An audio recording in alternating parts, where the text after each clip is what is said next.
Les déflagrations se succèdent. Des bonbonnes de gaz proches des flammes explosent.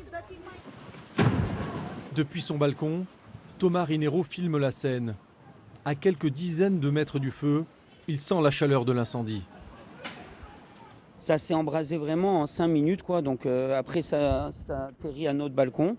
Donc on est dû tous évacuer avec mes enfants, ma femme, avec les animaux, tout ça. Pour les secours, le temps presse. Il faut mettre en sécurité toutes les personnes à proximité. Écartez-vous, tout le monde! Près de 150 habitants de la maison de retraite toute proche et d'une résidence privée sont évacués par la police municipale.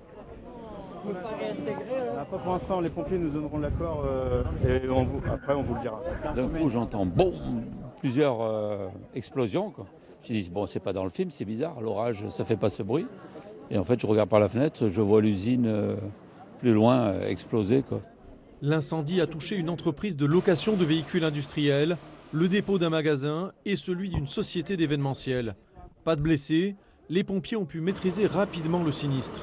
Cet incendie concernait environ une superficie de 100 mètres carrés au sein d'un magasin de bricolage, ainsi que des Algeco, des véhicules légers, des utilitaires et des poids lourds.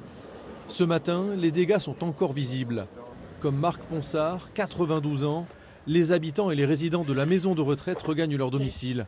L'occasion de plaisanter entre voisins sur leur frayeur de la nuit. Oui, c'est ça, mais soirée pyjama comme ça, c'est sympa. Oui. J'ai été réveillé en sursaut, déjà par des explosions.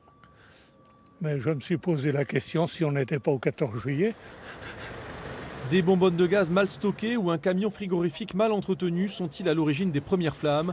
À cette heure, le point de départ du sinistre n'est pas encore connu. Une enquête est ouverte.